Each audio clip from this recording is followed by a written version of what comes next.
What makes us unique is where we come from and who we serve. That identity that we have as Alaska Native people, as Ahtna people, it's really special.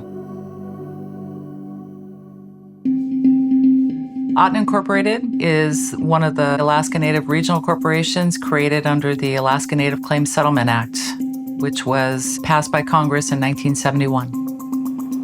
In the late 1960s, oil was discovered on the North Slope of Alaska, and a major infrastructure project had to be constructed across Alaska, which meant crossing lands that have traditionally been used, settled, owned by Alaska Native people.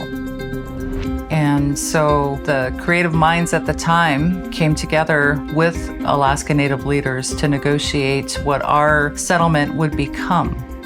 Our people lived a traditional subsistence lifestyle, meaning they lived off the land. They were brought into a business environment, which is not something that they had ever encountered. I began with Ahtna at the inception. I was with a group that went out to the villages and the community and enrolled shareholders. The experience was a learning experience. We were learning it as we went along. It was not something that we came in like we were an expert in it. I always use the phrase, we came from the fishwheel right into the boardroom.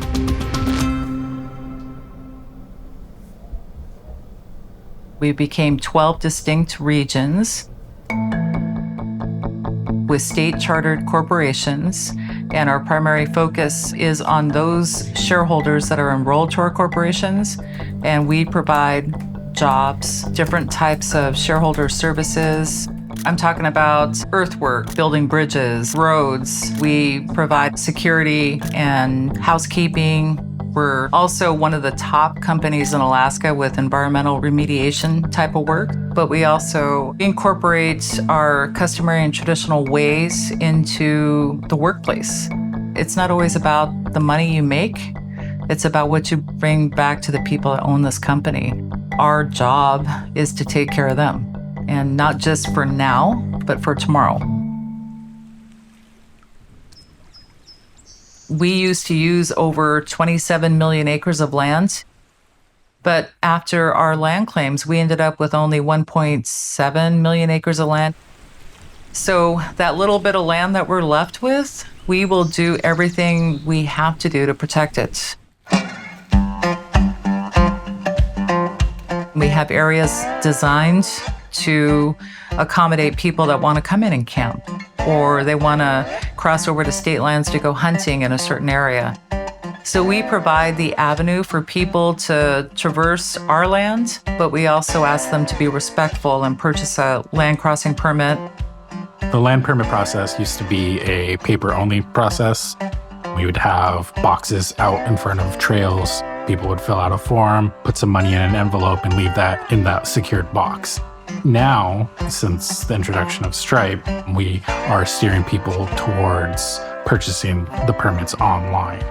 All of our natural resource technicians get the email updates when someone buys a permit, and they can check when they're out in the field.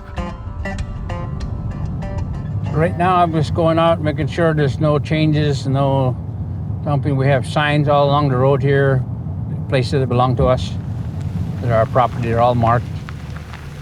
The digitization of the permits has allowed for the growth of actual permit sales. It's allowed us to keep track of actual permit holders a lot easier.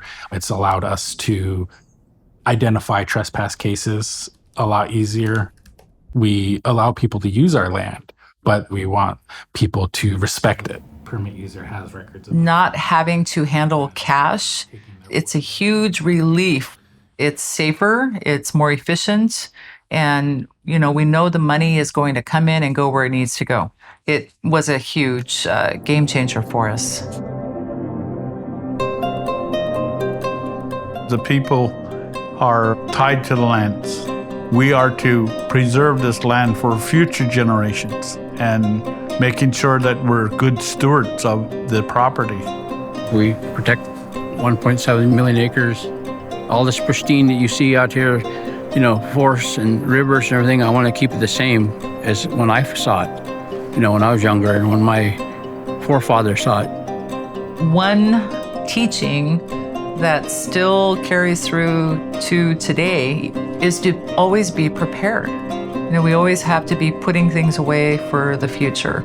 We want our children and children's children to have something, just like our ancestors made sure we today have something.